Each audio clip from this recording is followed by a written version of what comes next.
The Army profession is a trusted and disciplined vocation, serving under civilian authority to defend the Constitution and the American people. We provide a unique and vital service to society by developing and applying expert knowledge in the field of land power. When the Army demonstrates the essential characteristics of trust, honorable service, military expertise, esprit de corps, and stewardship, it builds trust with the American people and our civilian leaders that we're performing our mission in the right way. Our relationship with the American people is built on a foundation of trust, continuously reinforced as we contribute honorable service, demonstrate military expertise, provide faithful stewardship, and exhibit courageous esprit de corps. These are the essential characteristics of the Army profession. Trust is the bedrock of our profession. External trust is the confidence and faith the American people have in the Army to serve the nation in the right way, ethically, effectively, and efficiently. The American people depend on the Army to win its nation's wars. They see an American soldier, and they have an expectation, and it's our job to live up to it. We take an oath. That oath is to protect the Constitution of the United States, whether you're in uniform or a government civilian. Stressing the Army profession externally is about letting the public know that we're going to take the trust that you put in us and placed in us and freely give to us and use it wisely and employ it to not only make the Army better, but realistically to make our nation better and make America better. Internal trust within the Army is reliance on the character, competence, and commitment of Army professionals to live by and uphold the Army ethic.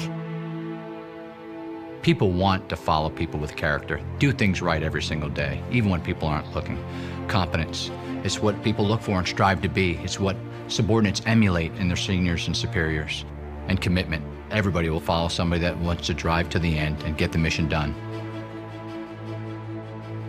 If you don't have a profession, you don't have leaders of character, then you're not going to be able to exercise mission command. And fundamentally, you can't warfight if you don't have it.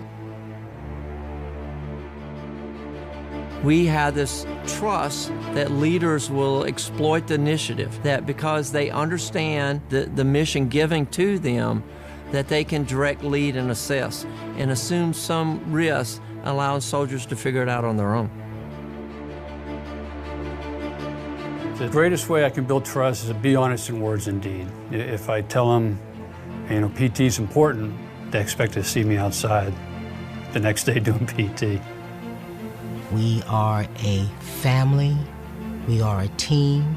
You will learn to trust and count on people, and people are going to learn to trust and count on you.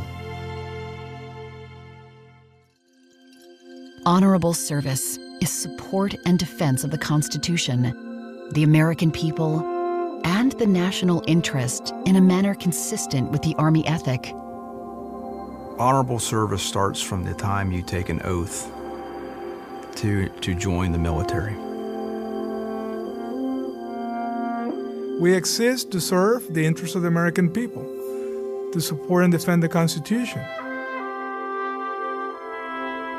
Honorable service is doing the right thing even when no one is watching, doing what needs to be done without necessarily having to be asked or told, seeing what needs to be done and actually doing it.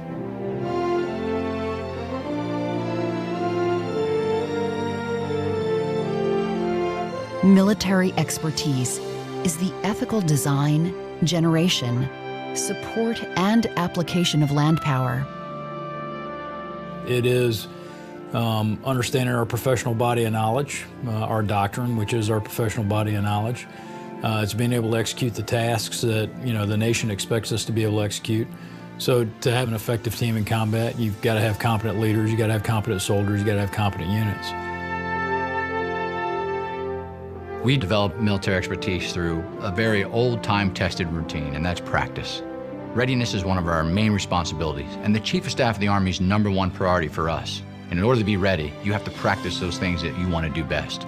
The best units we have in the Army do the simple things very well, and that's because they exercise those tasks that are critical for their survival on the battlefield and a means for them to win the nation's wars. It starts with the soldier's creed. I'm an expert and I'm a professional. With what we do, we have to be experts at our job, because when we're out on the battlefield, that's where it all comes to fruition.